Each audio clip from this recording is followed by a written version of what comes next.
It's been 2 weeks since we dropped an episode, and today we're going to talk about the quarter pole in the Major League Baseball season, as well as pitchers who are going down like flies. It's been unbelievable. It's not only this week in baseball, it's this quarter season in baseball. So, we're recording this here early for the Monday drop, as we've been busy and but did want to get an episode out there. And the season has been so motoring along, and what we find is the underlying thing here we talked about before this is that the pitchers out there, there isn't a day that goes by where a pitcher isn't going on the injured list with something Right.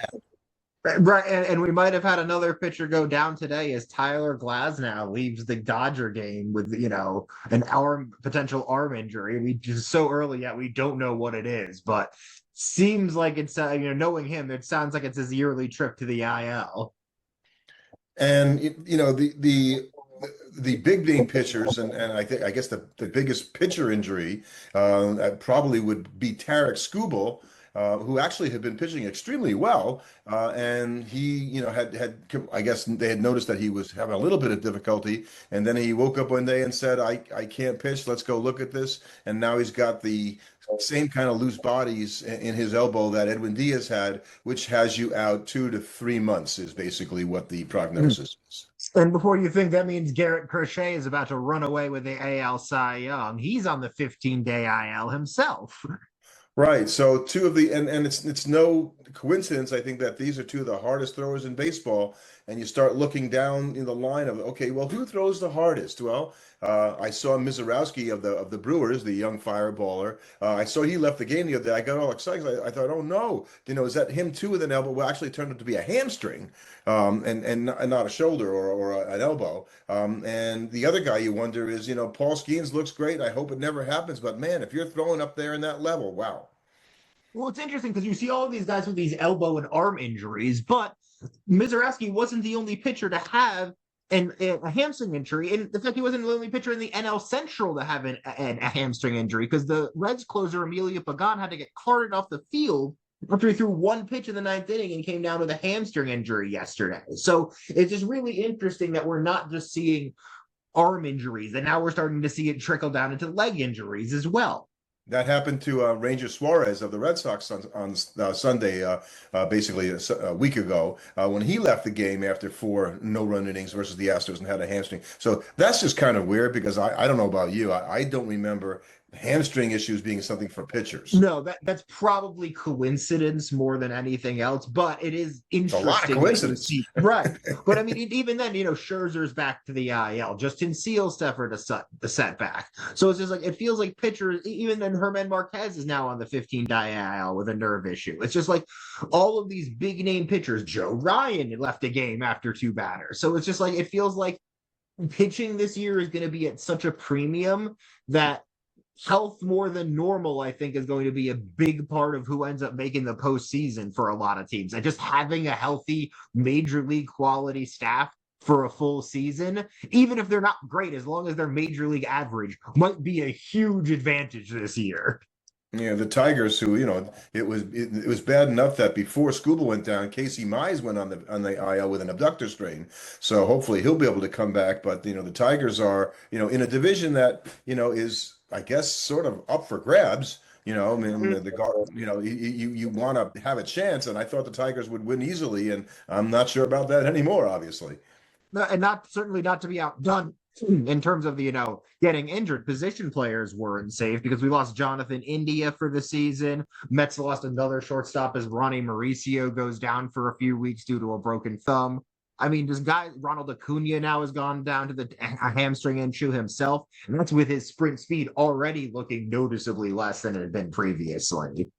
And the Astros were leading the league when we started taking notes for this with 14 players on the injured list. I think they were tied with I might be the Orioles. I'm not sure until yesterday when Carlos Correa, I guess during batting practice, destroyed his ankle, and it looks bad.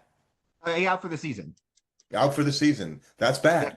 He's out for the season. Torn tendon in his ankle. He's undergoing surgery out 6 to 8 months. He might be done. Well, I don't know about that. I think he's only 32. Right, And but people, the reason why he couldn't get a contract before was because of all of the concerns about his ankle, and now he just destroyed it in batting practice. well, and any, Uh, I guess, any chance that he's got for the Hall of Fame will be, contingent upon what he can do because he doesn't have enough, obviously, at this and the point. or even worse for him, the only team that might have enough love for him as a player to think about, yeah, you know what, maybe we keep him around as a DH. Then there's kind of a problem. They already have one, and his name is Jordan Alvarez. And I don't think no matter how much you love Carlos Correa, you want him as your DH over Jordan. No doubt about that. But the Astros, they were struggling on the pitching side already. And now to lose, guys like that in the lineup, I just think they're in deep, deep trouble, and that's not really going out on a limb. No. Um, We didn't, since we recorded this, the Red Sox, obviously almost 2 weeks ago or a week and a half ago, got rid of Alex Cora in a very kind of bizarre way of breaking with the manager. And Craig Breslow is going to wear this now because it's his team now.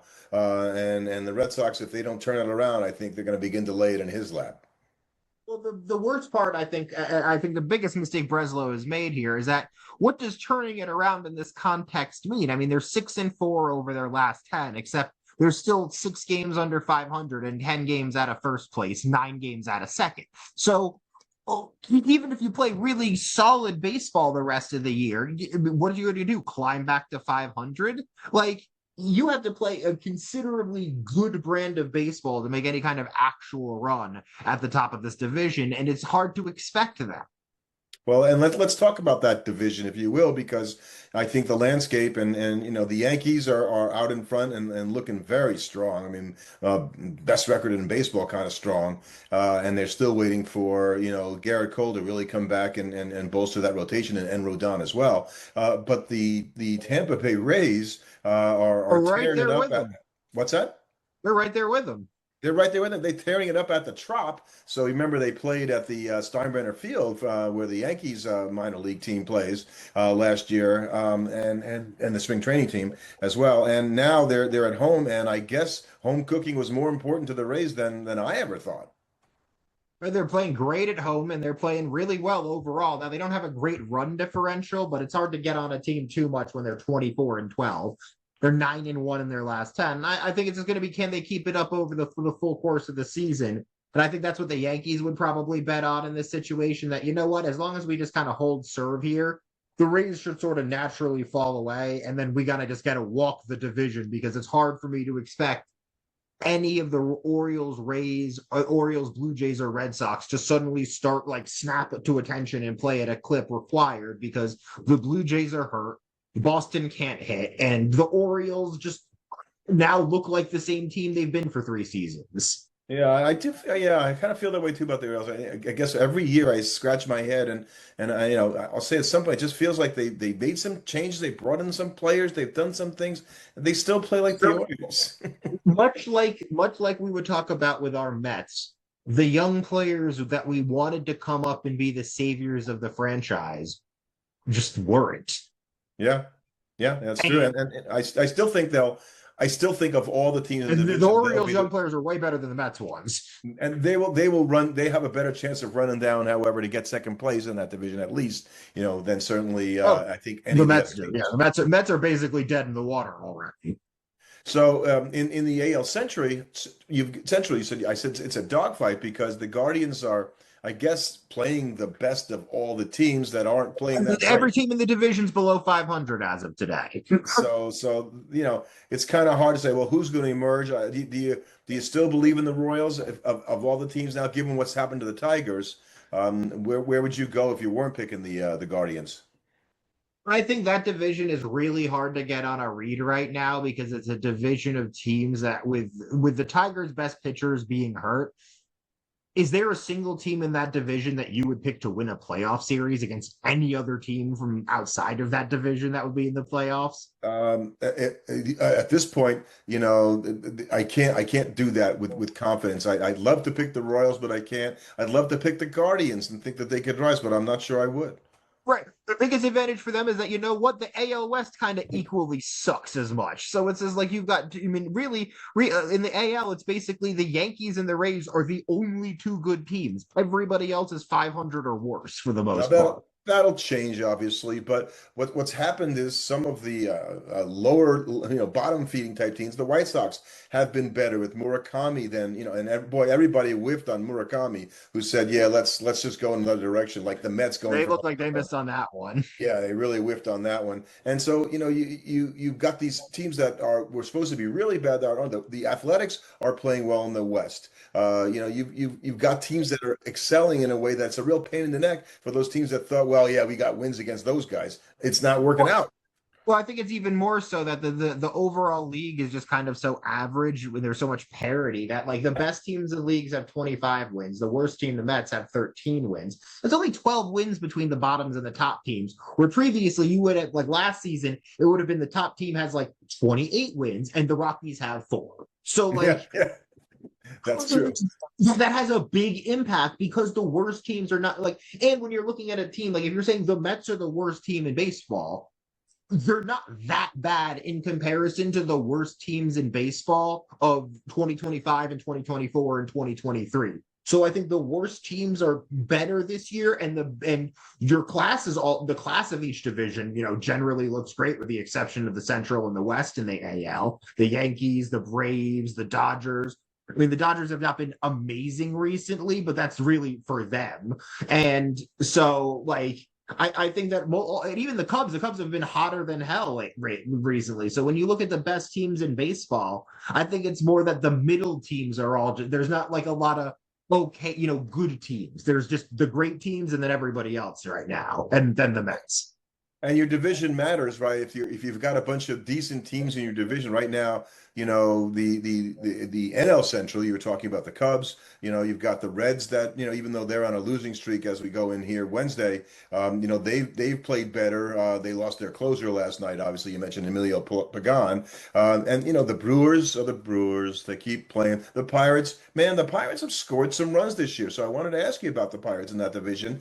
How do you feel about Brandon Lowe now? Great signing. I mean, it's tough to be like, man, I love what the Pirates are doing. I think they're doing a great job, and they're in last place in their division technically at 19 and 17. So I think that's going to be Yeah, well, important. that's a little harsh at that Right, point. but I think it's important to look at that division and say that's a division where whoever blinks and goes on a losing streak first could be in a lot of trouble because you might all of a sudden put yourself in a hole you can't get out of, especially if everybody else keeps playing well in the interim. They have the Pirates have Braxton Ashcraft,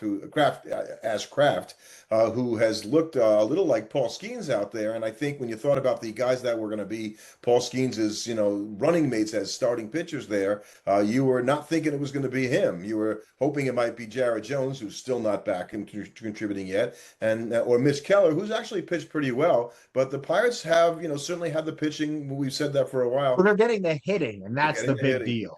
Yeah, yeah.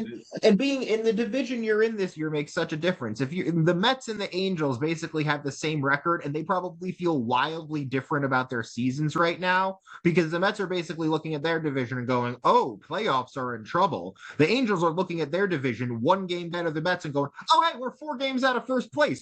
Cool." So like that's a huge difference just based on what division you're in, even though they have the Right. same record.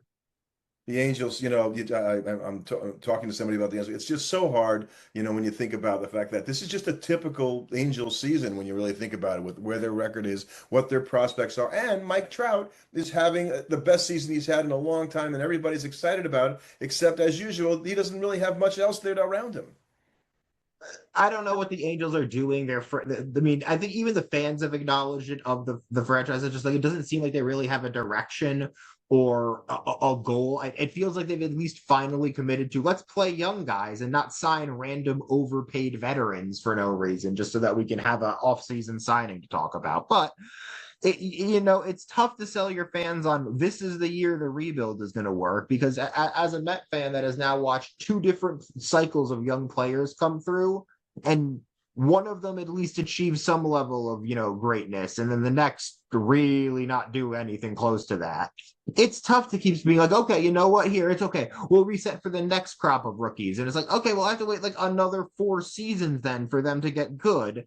I'm like, I don't know how much, like, and especially when you watch other teams bring up guys and it's like, oh, cool, they brought up some dude and he's just immediately a good major league hitter. And how many seasons do we need to watch this guy before he gets good? This is tough.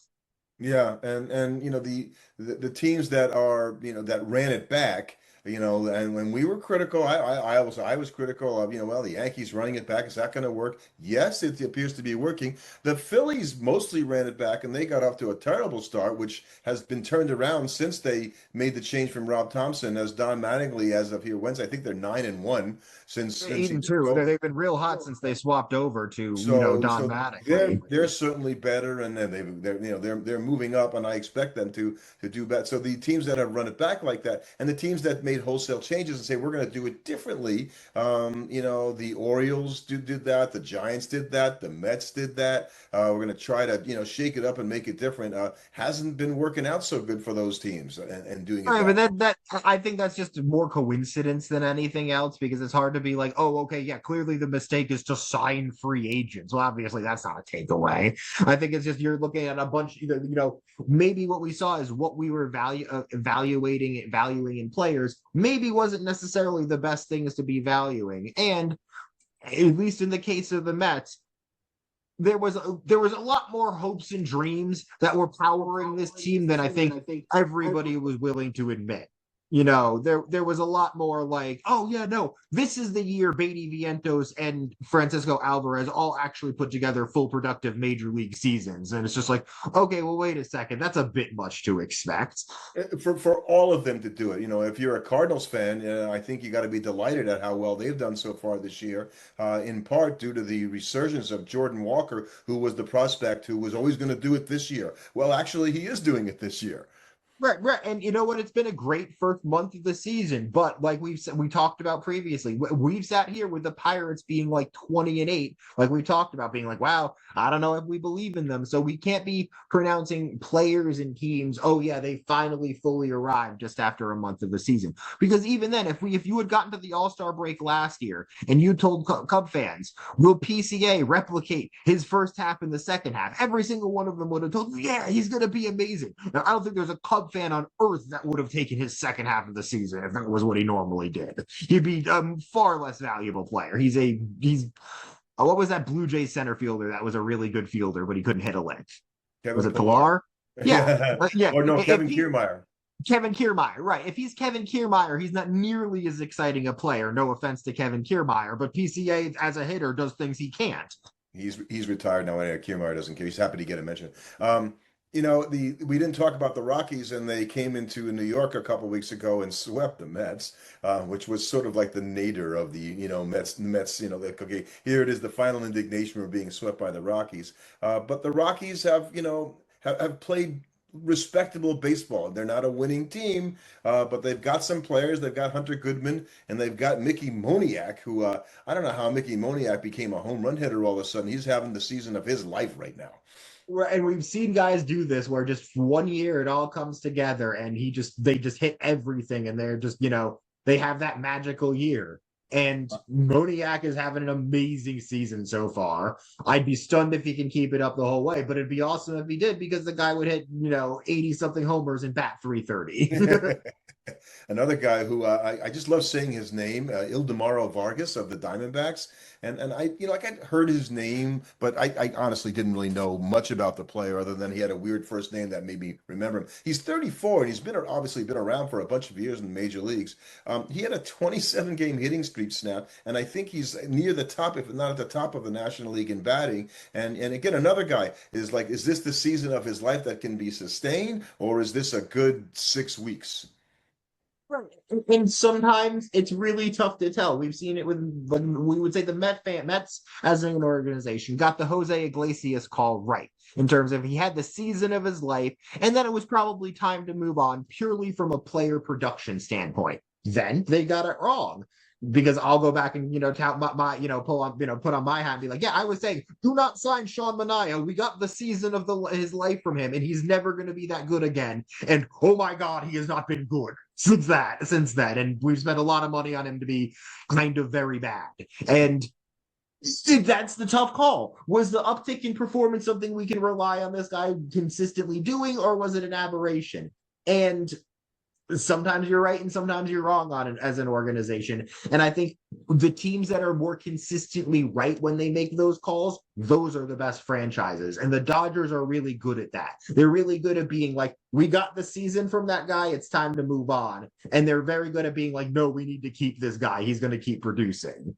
That's true, and as well as they played, despite losing Tyler Glasnow, like you said, as of Wednesday this week, Ohtani hadn't hit a home run in nearly a month, I guess, or at least three He's and a not. half. It's interesting. He's been amazing on the hill, except when he pitches against the Astros. He was the NL Pitcher of the Month in April, March, Right, April. he's been unbelievable. It feels like he's like, okay, this year I'm going to win the Cy Young. It feels like almost like he's got little goals for himself each year. It's like, okay, I've won a couple MVPs in a row. Now I'm going to win the Cy Young this year, just so that I can really shut everybody up.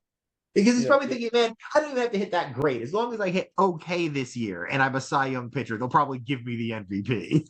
and I'll keep saying this about the Dodgers as I did last year, going, all of this is window dressing right now. The Dodgers are like, let's just strum the old guitar and get to October, and then Right. we'll The figure. best, right. I think the best chance somebody has potentially of beating the Dodgers in the postseason is whoever gets them in the first round can ambush them a little bit and like get a game or two off of them early in that series before What are you they talking about, like food poisoning or something like that? What do you no, mean? like you catch them before they fully kicked into postseason gear. Oh, okay. Right. You know what I mean? You get them in that first round because once you've gotten them into rounds 2 and 3 and they fully woken up and turned into that Dodger team, it's gonna be really hard to beat them. I think.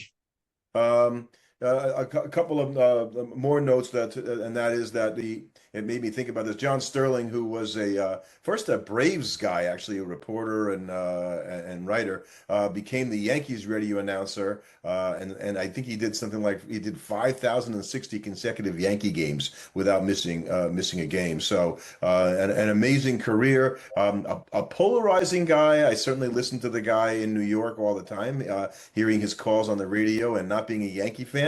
I have to admit that I cringed quite frequently, but I respected the guy's professionalism. He had his shtick, and if you're a Yankee fan, you love it, I'm sure, or mostly love it. And it made me think that radio announcers, if the Mets are going to lose Howie Rose after this year, he's retiring. This is the soundtrack of your life as you go. When you're a kid, you can remember the people who were in particular, your radio announcers and TV announcers. And as you get older, and these guys have been there, Sterling and Rose, for 30 more than 30 years. So I think it'll be hard for somebody to be that until it's 30 years from now in New York at least. I think unfortunately it is the they are the soundtrack of baseball for a certain generation. I don't think millennials and Gen Z have near the attachment to their radio announcers that older baseball fans have to their radio announcers because they're just not in a position to listen to the radio nearly as often. The radio is pretty much something I imagine most people under the age of 35 listen to when they're in the car with their parents, unfortunately. Just yes. Overall, yes, I can see your point. But remember, if you're going to listen to or you're going to use the MLB app, you can get an audio feed if you're not at a place where you can watch the game, and you might well listen to the radio feed when you do that. So Oh, I'm not saying that nobody's listening to them that's young. I'm more just saying I think it's just going to be interesting because the relationship in having the radio announcer almost in some ways be more the voice of the team than the TV announcer for the team. mhm. I don't think you're going to have that kind of relationship where the radio announcer is seen as the more premier position because the majority of fans are watching it on TV now if they're watching. Well, and that's true. At the same time, because baseball is so many games, there's football announcers are not in your living room every night. You're not listening to them. Even basketball, there's not games every single day. So baseball will always be different, and that sound and listening, I think, is different for that sport. Watching it as well, it's hard to watch 162 games, by the way. So I think it's different, and guys like Sterling, you're right, and Rose sort of harken back to a different time. Right. And it's sad because you're seeing sort of what is this last generation of great radio announcers. There might not be another John Sterling. There might not ever be another Howie Rose, who is this guy that does it for years and years and years and is this voice of the team in a way that amplifies who the team is through the way they call the game. I don't know if you're going to have that as much going You know what? forward. I hate that that point is probably right. You know, it really bothers me. Right. And it is something that you're going to lose that relationship, but I think you're going to have it replaced with other things because Yeah, I think the way we engage with, I think what you're going to see, I really do think you're going to see the rise of the fan casts. You're going that eventually Major League Baseball is going to make it so that people like you and me could talk over the game and have people listen to it and have us call your game rather than listen to their TV audience. I think you're going to get there. It it's might not already be happening in some cases. You can do it. right. You already can do it. In 20 years from now, you might be there. And who knows how we're going to be watching the game. We might all be strapping a VR headset and watching it like we're in the stadium by then. I thought about that and wouldn't mind that at all. It sounds very cool. A couple more news notes.